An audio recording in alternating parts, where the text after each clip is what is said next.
Now that we found love, what are we gonna do with With it? it. That's Now right, that everybody. we Oh no, what are we gonna do with it? Oh, What are we gonna do with it? Goo, scary, gross, love. What are we gonna do? That is the question we are going to answer out tonight. here.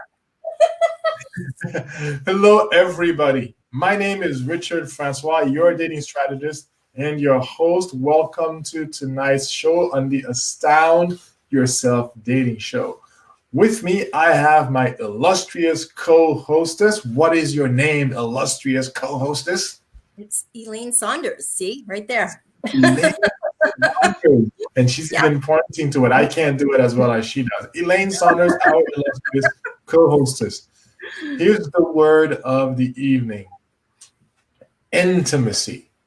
Or, as Esther Perel, renowned Belgian psychologist, TED Talk giver, and one of my absolute favorite people on earth, Esther Perel, as she says in French, as she calls it, N to me, C. Ooh, N to me, C. That's right. What intimacy. is it, what is it about intimacy that Mm-hmm. scares so many people?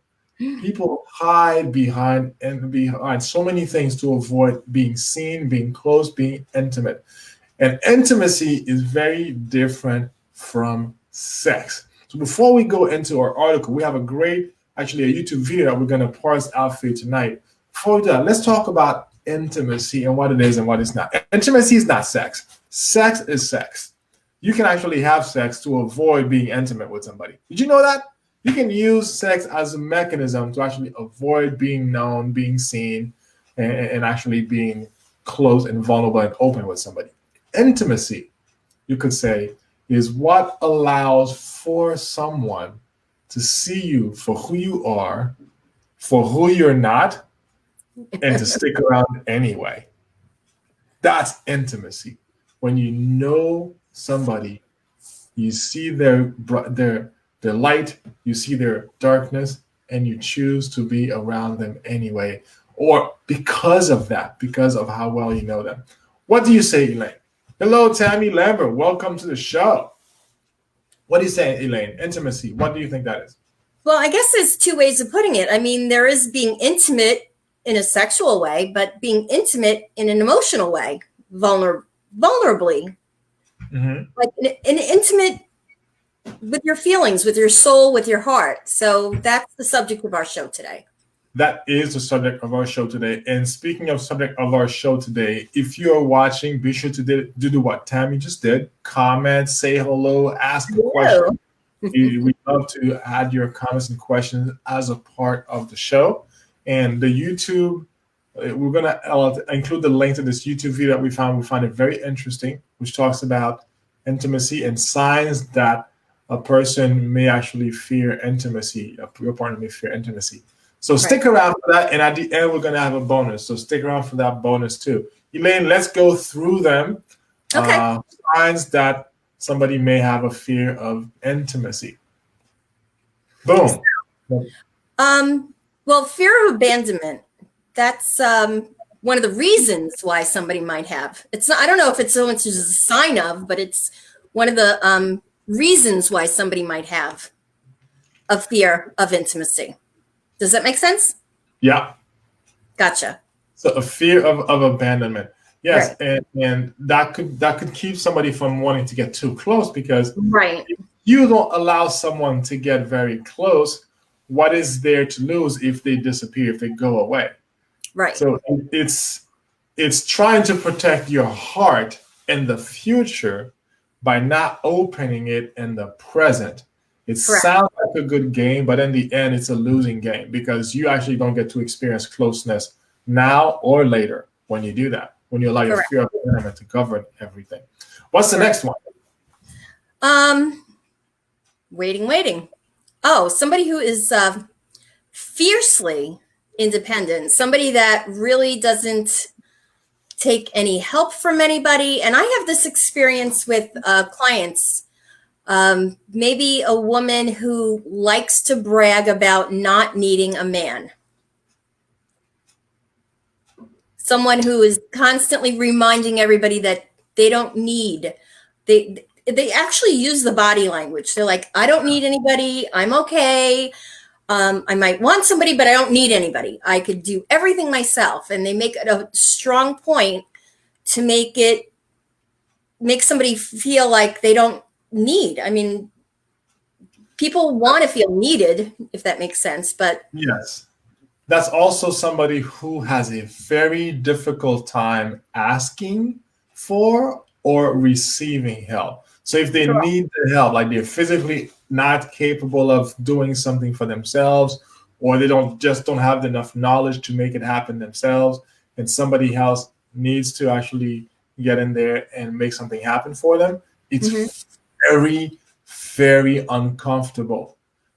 right. And Have you ever seen somebody like literally fall on their face, like in exhaustion because they won't ask for help? Like they're too prideful to ask for help, that type of thing.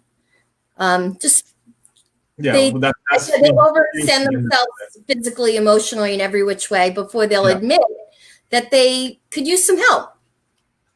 Yeah, being fiercely independent, it has that negative side to it, and being independent is something that's so revered in our culture, right? I'm a strong independent woman, or the Independence Day is very well celebrated in our country, right?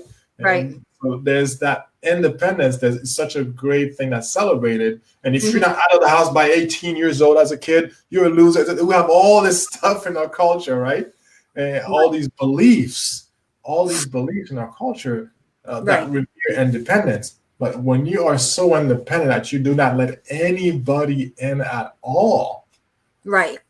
the extreme situation can really be devastating to a person's potential for relationship. We just want to say hello to somebody else who just joined us. Hello, Margie. We saw your comment earlier. Thank you for joining us. And hello to your daughter who is watching with us. Thank you, Margie's daughter, for watching. Maybe next time you can join and say your name. We'd love to say hi to you if you want to say your name next time.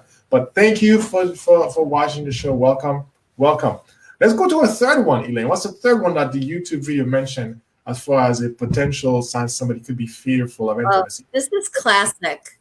Somebody who's constantly falling for the wrong ones. And I'm going to add a little bit to this. Somebody who's not only just falling for the wrong ones, but I know people that constantly fall for people that are already spoken for, like married people or people that are in relationships. They literally fall for people that are not even available. So that's a common tactic of somebody who has a fear of intimacy. It's easier to set themselves up. They don't have to invest themselves emotionally if they're just chasing after people that aren't even available. So they're falling for the wrong ones. They're falling for people who are not available, who are already involved with somebody else constantly. They're just not, they don't go for anybody who can connect with them. It's not even a possibility. It's such a great thing that you pointed out. You said tactic, Elaine, and I want to just point out it's not even so much a tactic, because a tactic would be more conscious, right? Like they would actually say, I'm going to do this. It's not even a tactic. It's just the we could say it's the underlying operating system. This is just how it's happening without them even realizing that is what's happening. And one of the benefits of being involved with somebody who's unavailable is A, you don't really have to put yourself out, but B, when they do go away, you can say to yourself, they weren't really mine to begin with anyway. No big problem. Right. You know, so you don't set yourself up. Get invested. Yeah. Oh, look, I have a visitor today. Oh, you have a visitor. Wow, you've got your doggy and you've got your sweater on. And tell everybody who this is. Who's our special visitor? This is Reverend Titus Stewart. And another tactic is surround yourself with cats and dogs and surround yourself with cats and dogs. Are you trying to tell us something, Elaine? Are you saying that you have an issue with I only have one dog. Cat's gone. Do I need to call the psychologist for you? Other walls and obstacles. That's a cute little guy you got there. Divesting. Yes. All my animals are stuffed animals. So nothing as interesting as good as this guy. No, animals are good to have around. But seriously, yeah, there's people do fall for the wrong ones all the time. It's classic avoidance. I think that's probably a topic, another topic Yeah, for another show. I feel like that might be something that we can do for a different show. Is talk about something I recently learned about, which is the attachment style. Maybe we can see if Right. we can talk to us about that. But let's stick on this topic. Let's not Okay. get too Let's not get too far ahead. Right. let's not get too far ahead. Right. Okay. Yeah. Talk about attachment styles. I'll tell you what kind of attachment style this doggy has. Oh my God. So, tendency to be flaky. Someone who is just not reliable, doesn't keep dates, doesn't respond to text messages, doesn't show up when they're supposed to, maybe habitually late, unreliable in general, doesn't do what they say they're going to do, just flaky. Just somebody you can't count on. Somebody you cannot count on is not, it's somebody who's afraid. That's to be in an intimate relationship, you have to build trust. And if you're flaky, you're not going to be able to build a trusting relationship. That bridge you can't build that bridge without trust. And if you're unreliable, trust goes out the window. So if you have a flaky personality, I don't know if it's a personality or defense mechanism out of fear. That's how I took it. What do you think? It is definitely what you're saying is definitely a good indicator when somebody cannot be trusted because they're flaky, because they keep saying, yeah, I'm going to do this, and then they don't do it, and they also don't talk about it.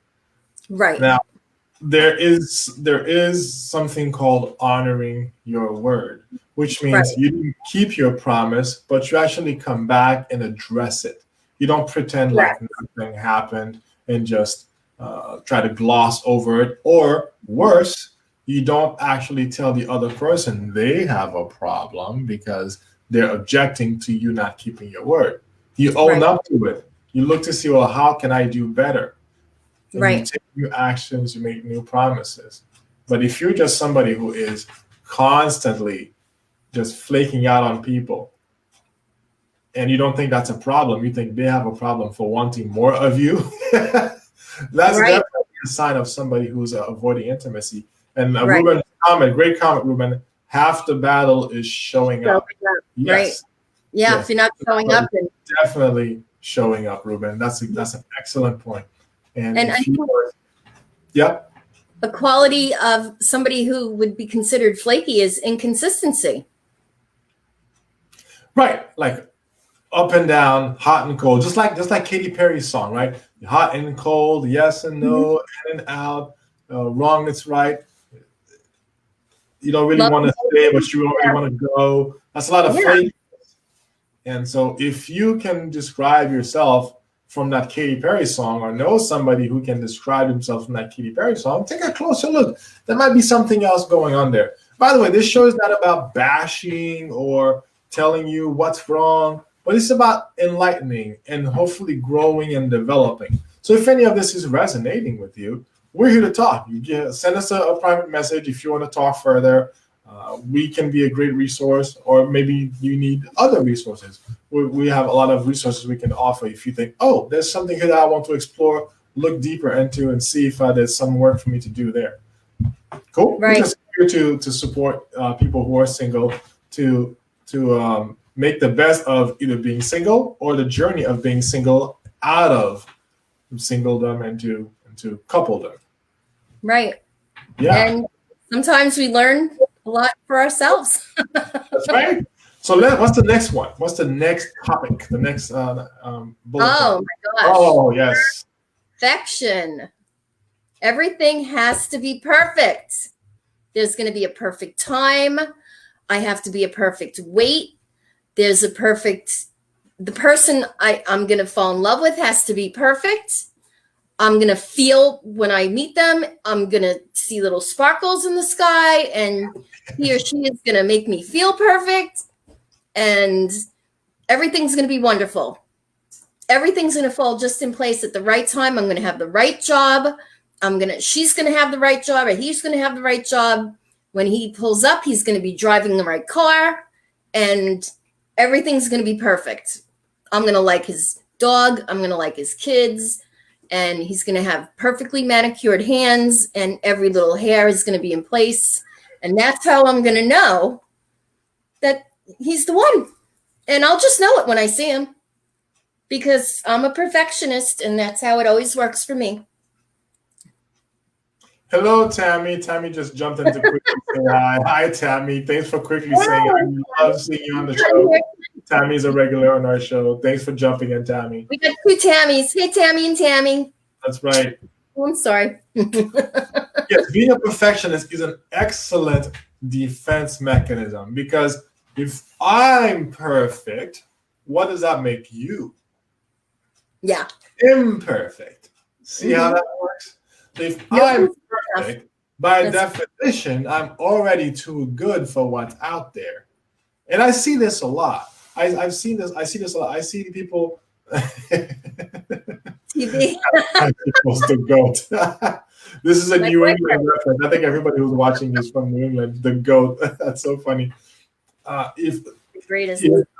met people who say things like, well, there's nobody out there for me because I'm very demanding. I have high standards, and et cetera, et cetera. Really? There's nobody out there for you at all? Barack Obama can find a wife, but you can't find somebody to grab coffee with? I'm suspicious. I'm a little bit suspicious. You mean to tell me all these high caliber people just got lucky and found somebody who's awesome with them, but you cannot find somebody to go snow tubing with because you have high standards? That's right. Yeah. So check on that. If you are a perfectionist to the T, to the point where you're writing everybody off at the slightest thing, consider there could be something else going on. It could be intimacy, unwillingness to have intimacy, to really be seen going on there. And oftentimes the people with the perfectionistic traits are the ones who are the hardest on themselves and feel like they're hiding something. Mm-hmm. Behind all the mirrors and the smoke mirrors of perfectionism, usually it's somebody who's hiding what they think is some deep imperfection that people are going to run from. They're afraid. So what is that? Running scared. Let's go to another one, Elaine. Oh, this is a good one. I wouldn't know anything about this one. Being a workaholic, just not being available because you know what? I don't have time for a relationship. I'm so busy. I work day and night. I don't have time to date. My life is so full. My job is my life, my wife, and that's how it goes. And so, sorry. If I had time for a relationship, but I'm devoted to my work. And, someday, maybe next year, maybe I'll look for someone, or maybe, you know what? Maybe if I meet the perfect person, I'll put aside my work. But until then. Yes, the perfect person, and you'll do what it takes. The perfect person. Yeah, then I'll cut back my hours for the perfect person. But until then, I'm not. I really got to focus on my career. Yeah. That's what a lot of people say. Excellent point, Elaine. And Ruben is saying the professional is someone with the fear of failure. Well said, Ruben. Is somebody who's got that fear of failure keeping them from taking certain actions, because it's easier to not try and not deal with failure than to actually give it what you've got and experience it not turning out the way you like. It requires a lot less. Can't lose. Can't win either, but workaholic, you could say that being a workaholic is just a subsection of being a perfectionist. Well, I'm really dedicated to my work. I got to give it everything I have. And if I had a relationship, I really couldn't be there for my work 100% or for my business 100%. I need to have somebody who understands that, blah, blah, blah. And we're not saying just don't work. We're not saying to hate your job. But when your job is actually affecting other things in your life, when it's affecting your health negatively or your relationships negatively, when it becomes a reason why you break promises to people over and over and over and over again. Right. Disappoint people. Could be a sign. Now, just to be clear, I'm not a doctor. I'm not a psychologist. I'm not diagnosing you over Facebook. That's not what's happening here. But we're saying these could be things that require a little bit more examination. Like if your friend says to you, hey, you have a lot of black smoke coming out of that tailpipe of your car. You should have someone check it out. I'm that friend saying, hey, if you see all this black smoke coming out of your relationship or potential for a relationship, you should look further into it or have somebody look further into it with you. Right. That's all we're saying here. Exactly. And I don't want to call it a red flag because, you know, it's kind of say at this point, but, you know, if it walks like a duck. Well, the thing is, it's how you feel. This is what breaks my heart. When I talk to somebody who comes to my office and they pour their heart out to me. They don't come to my office anymore. We talk about it on Zoom. Your virtual office. Right. My home office. Now we talk about it on Zoom. And I hear the story that what they're going through to try to meet somebody or their past or what's going on. And I ask the hard questions. What happened in their last relationship and how they feel and what their expectation is.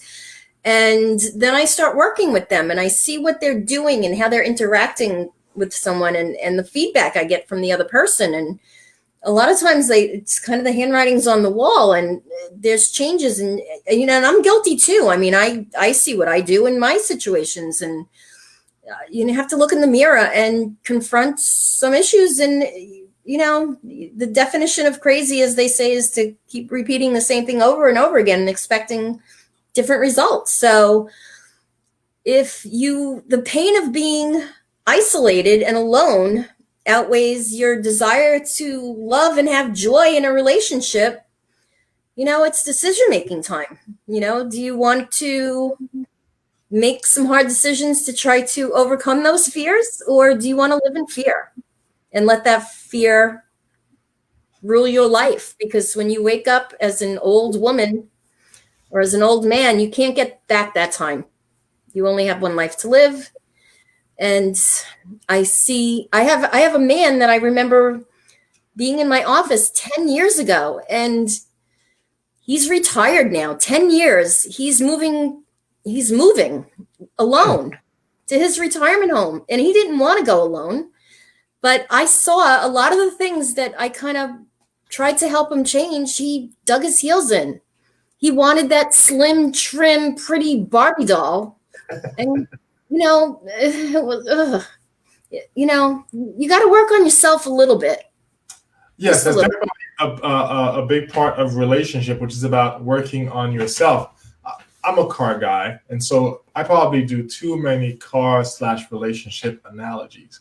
But there are times when people act like just because they have a driver's license means that they deserve a Ferrari. It takes a little bit more than that. It takes having the money to maintain the Ferrari. It takes knowing where to find one, because if you're hanging out at a dealership that only sells Subarus, it's unlikely the Ferrari is going to come by. And I'm not saying anything wrong with a Subaru. I have one, a Subaru Forester, and it's a stick shift, in case you want to know. Right. But if Ferrari is the thing, there are certain actions you got to take. And if you're hanging around the Subaru dealership and you're not going to find a Ferrari that way. Right. And a relationship is like that. If you have certain criteria, I want the person to do this, to look this way and be that way and have these qualities. Well, great. What are you doing from your end to have that person come in your periphery, to have you qualify for that person? Just saying I want that universe, give me that. Doesn't mean it's just going to fall out of the Right. sky. Right. And But at so, the same time, I think, yeah, a lot of people are trying to build a relationship with somebody who is fearful of intimacy and fearful of commitment and growing in a relationship. And you have to know when to cut your losses when you're trying to invest with somebody like that as well. So, that's right. I'm noticing we're almost out of time, Elaine. Let's see what else we have. I think we have a couple more.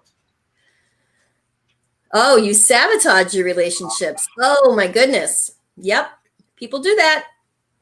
Picking Yeah, fights. that's right. Picking fights. Things are going well, and you're finding reasons to pick fights. There are some people who don't know how to navigate a relationship if there are no fights happening. The only way to know how to handle a relationship is to be picking fights or resolving a fight, Uh-huh. making up. And if things are smooth, the relationship registers for them as boring. Right. Where actually, no, this is just how a working relationship looks, feels, and sounds. It's not boring. You're just at peace. You're just at peace. There's nothing wrong with that.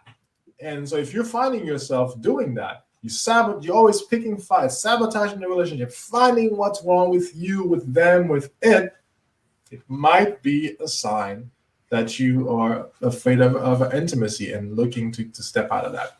Right. What is the next one? I don't know. I don't know either. Let's see. What does it say? Oh, okay. This is our bonus one. I was talking to Elaine and we came up with this. Somebody who prefers long distance relationships. Why would you prefer a I don't long know. But relationship? I'm thinking about finding one. I think I might like one of those. I It's prefer to have the person I give my heart to be far away from me and out of reach. Do you see further the the better. there? Like, nobody says they prefer anything that is good for them to be far away. Nobody ever says, I really like driving 45 minutes to the nearest grocery store. Nobody says that. It's true, right? I prefer a long distance relationship. Yeah, the further the better. I prefer to not have somebody. I like my independence, my freedom. So 3,000 miles away or more is good. I heard recently of a story of somebody who lives in Europe, right? And who has just found a girlfriend who lives in South America.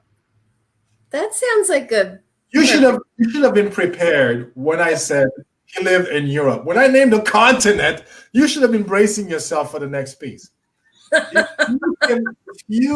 If you are describing your relationships, not just one, but your relationships, this is a pattern, as one continent versus the next continent, one state versus the next state, it's possible you're avoiding intimacy. It's quite possible you're avoiding intimacy.